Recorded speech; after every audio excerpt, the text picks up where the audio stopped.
South Park has had an interesting history when it comes to video games. It all started in 1998 with an FPS on N64, PlayStation, and PC. I tried the N64 version and it was okay, but fairly repetitive.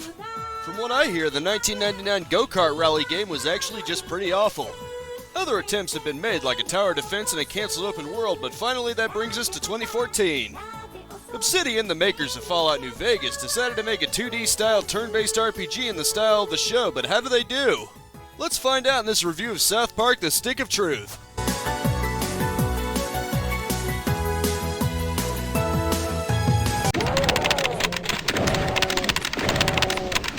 Being a Western RPG, you might expect it to be a real-time beat-em-up or some kind of shooter, but nope. It's a complete turn-based menu system like the type you'd find in JRPGs. It's especially reminiscent of the Paper Mario games, wherein you have a quick-time event when attacking or defending. Time it right when attacking and you could inflict extra damage or even cause status effects. Likewise, good timing when you're defending can prevent status effects, reduce damage, and allow a slight counter-move. Your attack options are broken down into 3 categories, mainly physical attacks, magic attacks requiring PP, and flatulence attacks using up mana. You can also do a power move, extra damage, and typically for breaching armor. Interestingly, using an item is a free action and you can attack in the same turn. Using a caffeinated speed potion is particularly helpful, letting you attack twice in one turn.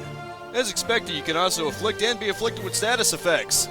Burning, of course, inflicts damage on you every turn, while slow is the opposite of speed, costing you every other move. Gross Out is especially helpful, not only inflicting damage every turn, but prevents using healing items apart from water bottles to clear status effects.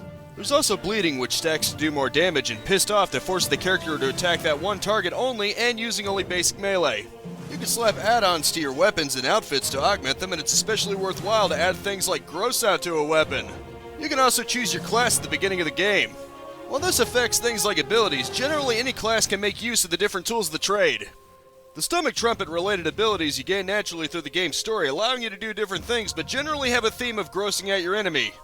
You gain an ability point whenever you level up, which can be very handy depending on which abilities you choose to go with. One interesting thing is summons, which you're allowed to do once per endgame day. As these are scripted days, you'll want to be careful when you use them. Getting Jesus is actually the easiest, you just have to find him in the church.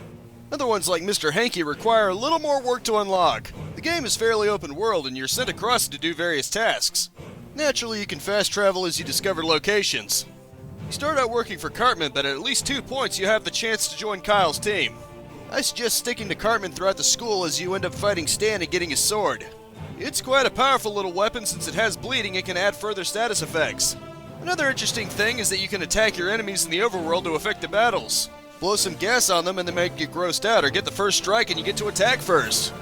That makes even seeing enemies in the overworld map nice and strategic. You can also collect Pokemon throughout the game world as well as make friends. Making friends can be pretty amusing since there's a Facebook-like social aspect where you can occasionally see them post. In general, the game makes decent use of strategy, has a flexible enough amounts of tactics that it never feels too stale, and has a good amount of secret stuff to search for. It's a good JRPG-themed Western RPG, which isn't something I expected, but it is very welcomed. It's not the most complex RPG in the world. I doubt anyone in their right mind would expect that from a South Park game, but it has enough to keep you satisfied. Or maybe not, but at least that's what it did for me. Resume soon? Who do they think they are? They think we're gonna see a Taco Bell as being more important than our kids' educations? What if it's not really a Taco Bell we're dealing with? This is a spoiler alert, you f***ing runt-bag asshole. The story follows what you would expect in a South Park story, where the kids play pretend there's a larger overarching plot in the background and they kinda all meet in the middle. It all starts with the new kid having just moved into the neighborhood for unexplained reasons. He's soon greeted by Butters and taken straight to Cartman's fort. After getting the details sorted out and getting some combat training, Cartman deems you the douchebag and sends you on a recruiting venture. It's humans versus elves, and for now at least you're on the side of the humans. It's a battle over the Stick of Truth, a regular tree stick that's symbolically given the power to change the rules of the game. Currently it's in control of the humans. Recruiting Tweak requires dealing with the Tweak coffee suppliers at Kenny's house.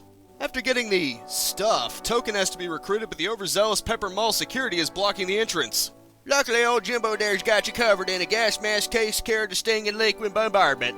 Finally, it's time to recruit Craig, but he's got detention. Cartman teaches you how to use the deadly art of the Dragon Shout. Nope, this isn't Skyrim, it comes out of a different pipe if you know what I'm saying. In any case, after fighting through some redhead hall monitors, Craig is free once more. However, doomsday strikes as the regular tree stick has been stolen. Learning to cup a spell, basically waving your lethal gas around, you've got to take on the dreaded Bard. So basically Jimmy, because he's the one who's got the stick. After a long, hard battle, the Stick of Truth is back in the hands of the humans. However, like I said, there's an actual bigger plot beyond just children playing pretend. That night, the new kid's abducted by aliens and gets probed. Using his abilities and raw strength to get out, he has to maneuver through the aliens and free Randy, who's apparently used to this. Managing to defeat the captain, the mothership crashes into the town of South Park. As for now, the Stick of Truth is gone, so you have to recruit the goth kids involving getting cigs, coffee, and the right clothes. Of course, in the middle of this, you are captured by the elves and brought to their leader, Kyle.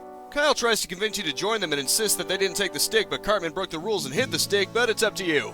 As I mentioned before, I stuck with Cartman's side for now because Stan's sword. Afterwards, while trying to recruit the goths, you're stopped by Randy, who teaches you the sneaky squeaker so that your trumpet blast can set off behind someone. You then have to make your way through soldiers who are covering up the mothership crash by claiming it's a Taco Bell construction site. Upon getting to the secret meeting, it turns out they plan to blow up the town to cover up the whole incident. Oh, and did I mention the toxic waste from the mothership is also causing people to turn into Patsy zombies because Patsy zombies? In any case, you finally convince the goth kids to join in whatever side you want to go with, and the final assault on the school begins. After making your way through and either fighting through Butters or Stan, again Stan for me, you get a second chance to join one or the other.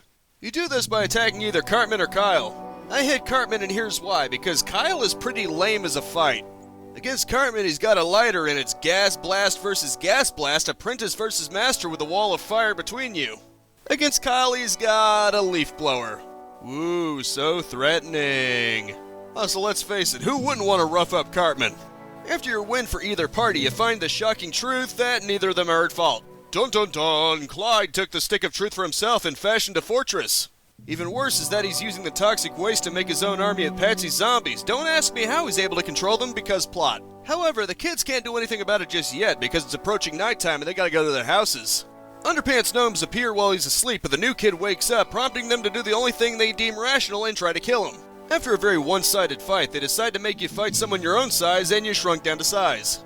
Fighting through gnomes into the walls, new kid is forced to learn about the birds and the bees from the most awkward of places. Fighting the warlock right on the bed, he gains back the magic powder to go back to his normal size right before the warlock's taken out by, and you're taken out by, You wake up in your bed the next day as if it was a dream, but you've got the magic shrink and unshrink powder, so yeah, that really happened. Brushing over the obvious therapy this will require, there's a meeting and the humans and elves join forces. They'll also have to recruit the pirates, the younger kids, and the girls. Naturally, new kid's brought in to do that.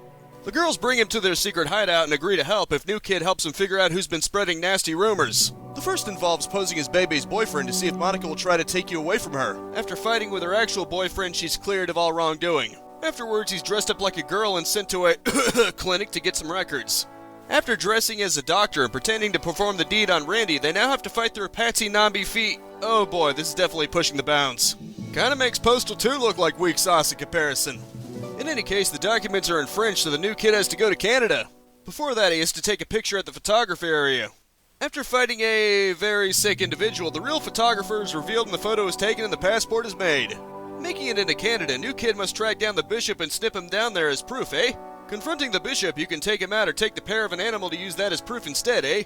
At one point, Terrence and Philip appear and teach new kid Nagasaki a viciously powerful flatulence that can even break down barriers. The new kid has to free the minister of Montreal, who then translates the document. Little Miss Spread Rumors girl turns out to be Heidi, who apologizes and is quickly forgiven. With the girls on board and their hideout revealed to just be the girls' bathroom, the time has finally come to fight Clyde. Fighting into Clyde's fortress, it's revealed that the government's plot to blow up the town results in a bomb shoved up Mr. Slav's massive backside. Going into one of the most disgusting locations in any game ever, new kid must perform actions on the bomb to deactivate it safely. With the bomb out of the way, it's time to finally take down Clyde. In a pretty screwed up twist, Chef is brought back as a zombie Patsy. However, he's brought back to his senses just in time to get re-killed again, which makes it even more screwed up. Okay, in any case, Clyde's defeated, so naturally it's not over yet. As it turns out, new kid's real name is Dovahkiin and has the super ability to make friends incredibly easy. The government agent is convinced the Stick of Truth has real power and decides to take it for himself. Kenny joins the agent with Mother Friggin' Freeman, explaining that Kenny is the daughter of an elf and orc and true heir to the Stick of Truth. After being strengthened by the toxic waste and becoming a zombie Patsy, Kenny is finally subdued and Cartman tells the new kid to abandon the code to not pass gas on a guy's twins. New Kid complies, and this somehow is the magic MacGuffin that sends everything back to normal. The Patsy zombies are cured and the town is reconstructed, all thanks to a little boy's fart. The stick of truth is tossed into the lake and the new kid is offered to pick whatever he wants to play, but fed up, the new kid finally vocalizes and says, Screw you guys, I'm going home. and with that, the plot is over. That's not even all of it either. There's some side quests like Al Gore with Man Bear Pig, but still that's the basic main story. Like The Simpsons Hit and Run, you can really tell the show's writers did this because it feels like one very long episode of South Park. Hell, 3 of the actual episodes, Black Friday, A Song of Ass and Fire, and Titties and Dragons, actually connect to it directly.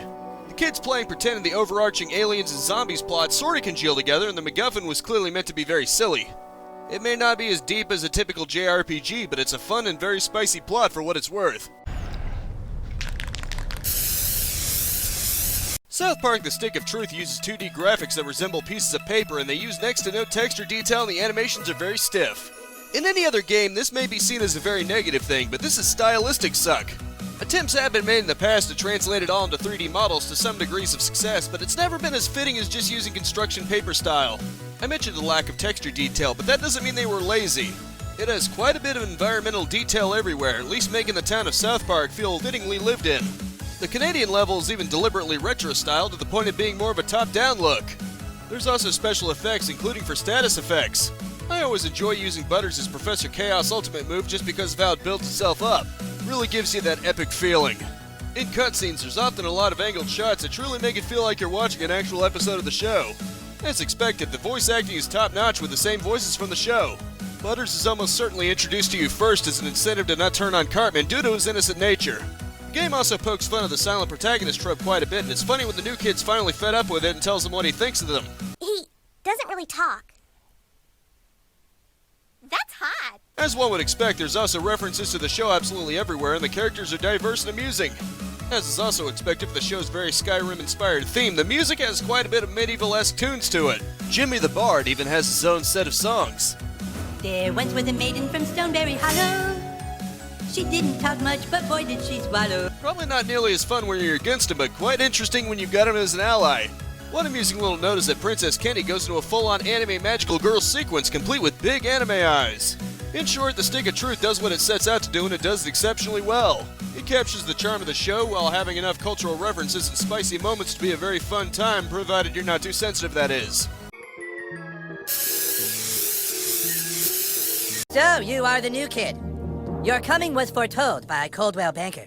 South Park: The Stick of Truth is definitely a very interesting combination.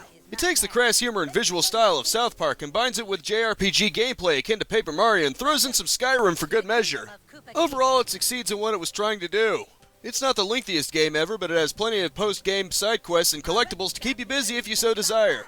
If you're looking to play a Paper Mario episode of South Park, give it a try. The game is half-priced and has further deals from time to time on Steam, and I definitely consider it worth that, but it's up to you. This has been my review of South Park: The Stick of Truth. Thank you so much for tuning in with me, and now come on down to South Park and meet some friends of mine. Don't ask why Kenny wanted to be a chick, it's just how he seems to be rolling right now.